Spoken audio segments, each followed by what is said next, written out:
My name is Valerie. I'm a physical therapist with Morris Hospital. We designed this video for patients who are having ankle or foot surgery or patients who have had a severe ankle or foot injury. Unfortunately, for all of those scenarios, your doctor is probably going to modify your weight-bearing status. What that means is after surgery or after your injury, the doctor is not going to want you to put all of your weight through your foot. There is typically about 4 weight-bearing statuses that you may have. The first one is weight-bearing is tolerated, which means that you can stand on both feet, you can walk on that leg, but you're probably going to have to use crutches or a walker just for pain relief. The next one is partial weight-bearing. The doctor will give you a certain percentage of your weight that you can put through your foot or your ankle. The most common one is 50%. So if I'm standing like I am now and I have both feet evenly on the ground, that's about 50%. But I'm going to have to use crutches or a walker to walk as I take each step.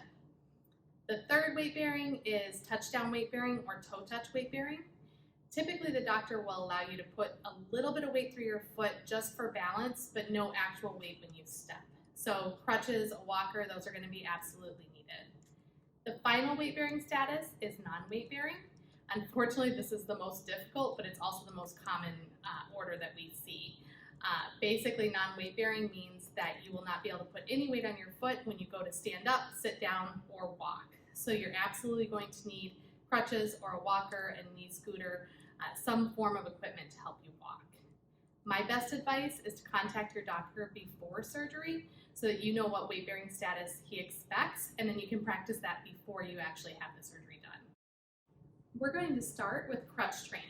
This is the most common order we see, but it's also the most difficult for patients to do. Crutches require you to have enough balance and enough strength to lift your body weight and be able to propel it. When we look at crutches, we do have a bunch of nerves and blood vessels that come underneath our armpits. It's our brachial plexus. So we don't really want the crutches to be jammed up underneath our armpits like we see some people do. So when we're going to go stand up, we want the crutches off to the side. Okay. Now I'm going to demonstrate non-weight bearing because it is the most difficult and the most common. But if the doctor allows you to put weight on your foot, it's only easier. So if we're going to stand up non-weight bearing, as soon as we go to stand up, we have to have our foot off of the floor. So we're going to pretend like my right foot is the one that I had surgery on. I'm going to have both crutches in one hand. It's easiest if I push off of this middle section as opposed to coming up here. I get a little bit better leverage. Okay, but I'm going to put my hands here. I'm also going to push off of the chair, and I'm going to rise to stand without putting my foot on the floor. Once I'm there, I go ahead and transfer the crutches underneath my armpits. Okay. When we're looking at the fit of crutches, we want there to be about 2 fingers between the top of your armpit and the top of the crutch. That way when you go to take a step, it's not coming up into that brachial plexus. When you go to walk with the crutches, it doesn't matter if your foot is behind you or in front of you, do whatever's comfortable. Okay? When we go to step, we're going to do the crutches just about 1 step in front of us, and then you're going to have to push down with your arms, straighten your elbow to be able to take your weight through the crutch as opposed to your foot. Okay? When we turn around, we want to take small steps. Okay? Rather than trying to spin all in one move, that's when you're going to lose your balance. So it's small steps with the crutches and then your foot. When I go to sit back down, okay, I'm going to come right up to the chair. Okay? I want to back up. I'm going to put my foot in front of me so I don't catch my toe or my foot underneath as I sit. Transfer the crutches into one hand, reach back, and have a seat. The entire time my foot is up off the ground. Stairs are probably one of the hardest things to do with crutches. It is easier if you have a railing that you can use one crutch in one hand and the railing on the other. But a lot of people when you're entering your house don't have a railing or anything to grab onto. So again, I'm going to practice non-weight bearing. We're going to use both crutches as opposed to a rail. If you have a rail, it's only easier. So I'm going to come up to the steps with my crutches. Okay? Once I'm there, I want to get as close as I can. Our crutches are always going to stay back with our surgical foot. So again, in this example, my left foot is my surgical foot. I'm non-weight bearing, so I have it up in the air. Okay?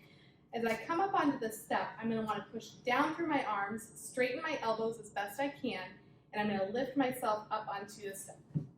Okay? And then the crutches come up behind me. I keep my foot back on this because as we come up this step, I don't want to catch my toe on the step as I go. So we're going to protect our foot and our ankle by keeping it behind us. Push down, step up, and bring the crutches up. Okay? When we're coming down the steps, it's just the opposite. So I want to put my foot out in front of me, so as I come down the step, I'm not going to clip my toe on the step. My crutches always stay with my surgical or my bad foot, so I'm going to bring them down off the step in front of me, and then I'm just going to lower myself down. Okay? What I see often is people try to hop up a step. When you have a higher step than this, that's going to be more difficult. You're better off trying to push down through those crutches and really use your arms to get your leverage to come up onto the step. For our patients who don't have the balance or the strength to use crutches, another option is a walker. We prefer the walkers that have the 2 wheels on the front. That way when you're taking a step, you don't have to lift it up. The 4-wheel walkers that have a seat, they tend to pivot, so they're not as stable. So ideally, a rolling walker with 2 front wheels is what we recommend. This is easier to use than crutches because it stands with 4 feet on the ground, so it's easier to balance. Again, I'm going to demonstrate non-weight bearing. I'm going to use my left leg as my surgical leg. So when I go to stand up with a walker, I'm going to put one hand on the walker, one hand on the chair, and I'm going to just rise to stand without putting my foot on the floor. When we're looking at the fit of a walker, if you drop your hands down to your side, we want this handlebar to go right across your wrist crease. That way, as you stand and as you walk, you have a little bit of a bend in your elbow, about 15 to 30 degrees. Okay? Again, it doesn't matter if your foot's in front of you, if your foot's behind you, whatever's more comfortable. When I go to walk with the walker, again, my foot's going to be in the air the entire time. The reason the walker is easier than the crutches is you don't need to lift it up. So I would just push it straight out in front of me, about an arm's length. Then I push down through my arms and just take a small step forward. Okay, push and a small step forward. When I turn, I'm going to do those same small steps. Okay, we're going to turn all the way around, and then we can come back. If you push the walker too far out in front of you, it can keep rolling as you hop. So you want to make sure that you're keeping yourself nice and upright, and you're just taking those small steps. When I go to sit back down in a chair, I'm going to back myself up. Okay? I'm going to put my foot out in front of me, and then I want to reach back for the chair and lower myself down. Unfortunately, a standard set of stairs isn't deep enough for a walker to fit on. So even if this is easier for you to use to get around your home or your community, if you have stairs at home, you might still have to do the crutches for those steps. However, if you have a platform step to get inside your house, so if you look at your walkway up to your front door, you have those big concrete slabs heading up to your porch, you can actually use the walker for those. So again, my left foot, I'm non-weight bearing. I'm going to get as close to the stair as I can. From here, I'm going to balance and bring the walker up onto the step. From here, I need to push down as much as I can with my arms and just lift myself up onto the step. Okay? Again, just like with the crutches, I'm going to keep my foot behind me so it doesn't swing forward and hit the next step as I come up. When I'm coming down off of the stairs, I'm going to get as close to the step as I can, the edge of the step. I'm going to bring the walker down in front. My foot's going to go out in front, and then I just lower myself down. Now, these steps are very low. This is about a 2 or 3 inch step. A lot of people in the front of their house, your step is more like 6 to 8 inches. If it's too high and you lose your leverage once the walker is up on the step, you can actually go backwards. So in that case, I would back myself up as close to the step as I can. Now I'm going to keep my surgical foot out in front of me so that as I go up, I don't clip it back here. Okay, so my surgical leg's in front. I'm going to push down through the walker, and I'm just going to lift myself up onto the step. And then I have to pull the walker up behind me, okay? And then I would do the next one. Okay. Never go down the steps backwards. I would always make sure that you turn around. The walker's going to come down in front. Your foot comes down in front, and then you lower yourself down. One of the last pieces of equipment that we recommend for a foot and ankle patient is the knee scooter. These are fabulous for getting around your house, for going longer distances for school or work. Their only drawback is that they don't really turn on a dime. So if we look at our knee scooter here, most of them will either have 2 brakes or 1 brake on them, just like a bike brake. If you pull it back, there's typically a button to push that will lock that brake locked. So before we get up, we want to make sure that both of the handles and brakes are locked.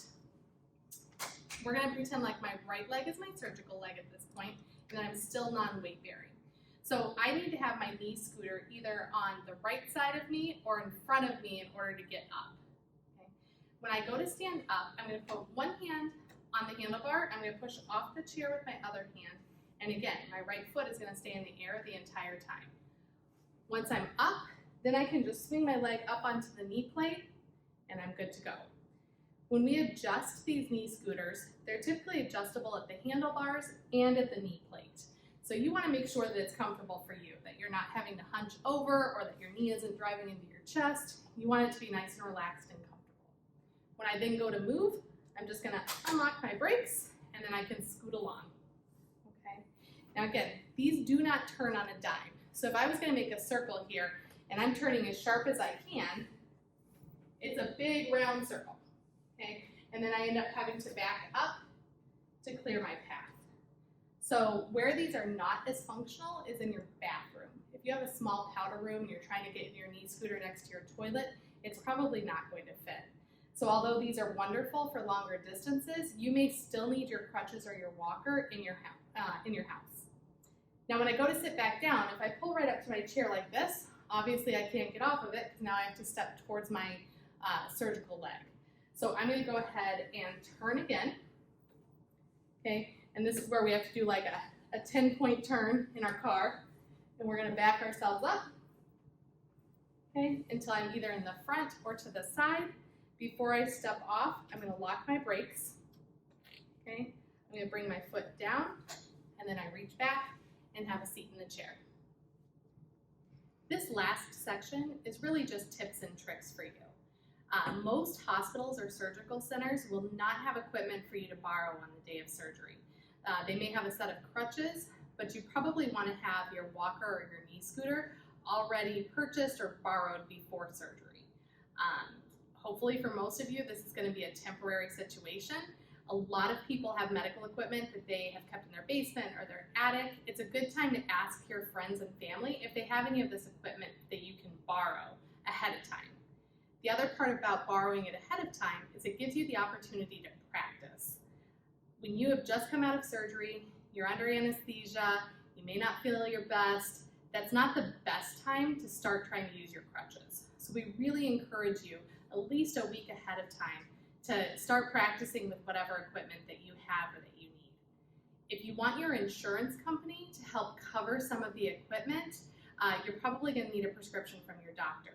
So again, if you get that ahead of time, you're much more likely to be able to get it from a provider that your insurance company will cover.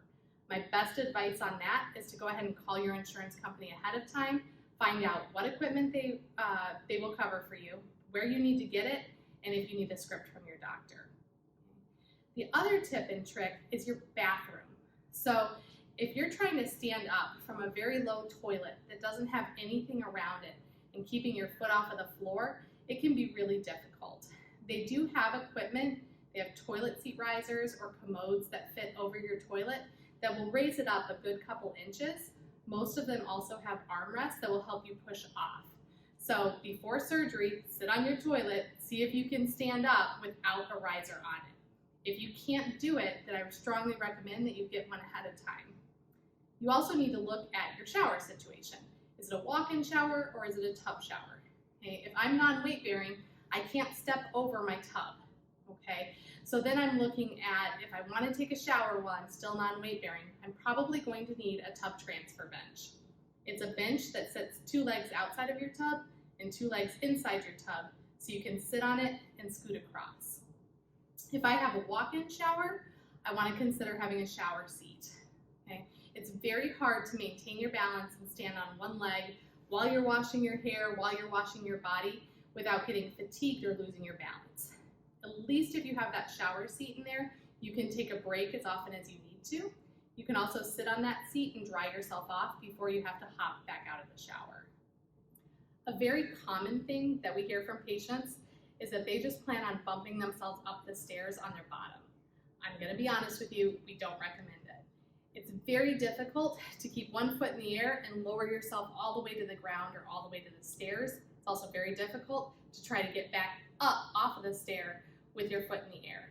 So you can try this ahead of time, but if you live in Illinois like we do, there's a foot of snow on the ground, you're probably not going to want to do that in the middle of winter either. So I strongly recommend that you consider the crutches and practicing ahead of time. This is also a good opportunity for you to put in a railing, especially in your garage. If you have a couple of stairs there, it can be a cheap fix that really makes you more stable as you go in and out of your house. The last tip I have for you is if you are concerned in any way about your safety or how you're able to use the equipment or how the equipment fits, please ask your doctor for a physical therapy script after your surgery. We can go through all of that in detail. We can help you practice. Sometimes we can see you in the surgical center or the hospital, or if you're still having trouble when you get out, they can send you to an outpatient clinic and they can do the same education there. So we wish you the best of luck. Hopefully this prepares you better for your surgery and that you come confident and with all of the equipment that you need.